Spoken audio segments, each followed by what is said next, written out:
Another factor that triggers capital growth is spending by retail giants. For example, fast food chains like McDonald's, KFC, Subway.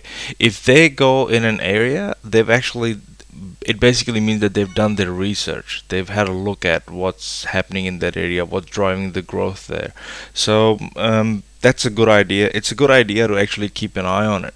Retail giants are like Woolworth, Coles, Bunnings. So keeping an eye on these, where they are putting their new store in. There's got to be a reason behind it because they've done all the research for you.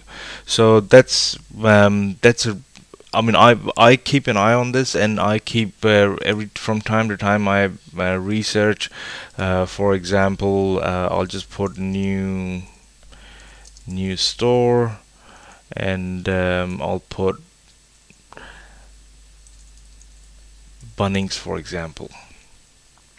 So that all the sites that talk about there's a new store opening or Bunnings new store, so it'll tell me where they are planning to open. See, Bunnings to create 190 jobs at West Ipswich store. So you'll know where the new stores coming in and whether or not that area where the new stores coming in, what's driving the growth in that area, and why are they going there. So that's a really good idea, really good idea to have a look at it.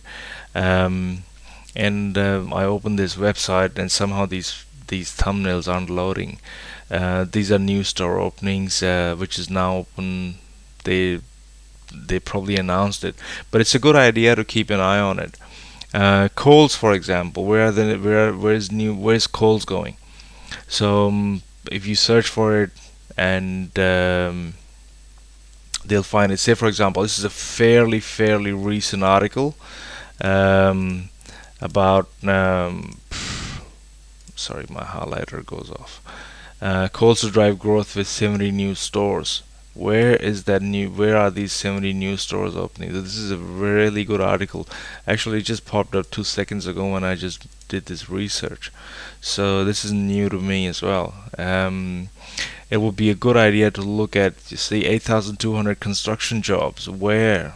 Um, so if you read the whole article, you'll find out, and I will definitely go back and read this article. Woolworth, where is Woolworth opening their new stores?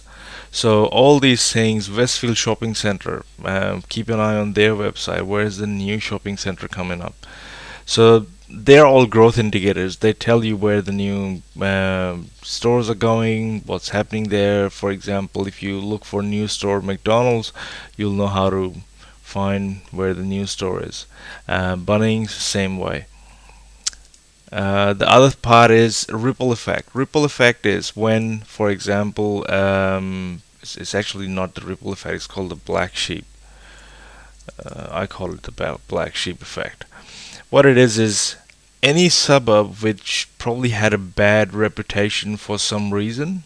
For example, we've got a suburb in Victoria. It's called Clayton.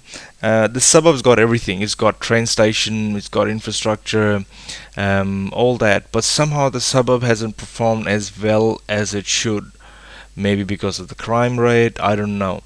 I haven't actually looked really in depth in that suburb. But if there is a suburb where which has had this reputation of a bad suburb, or a suburb where it's risky to live, or crime rate is high, or for whatever reason that suburb has got a stigma attached to it, keep an eye on that suburb, because if the government's actually stepping in, or the crime rate's going down, or the thefts are going down, and government's trying to clean up the act in that suburb's going to take off. So keep an eye on such suburbs. Another factor is lifestyle factors. If you're looking, there's only so much coastline. That's not going to expand overnight. So everything close to water bodies or beach, golf course, entertainment centers, those areas are sought after areas. So the capital growth in those areas is definitely going to be there over the years because more and more people will want to live there.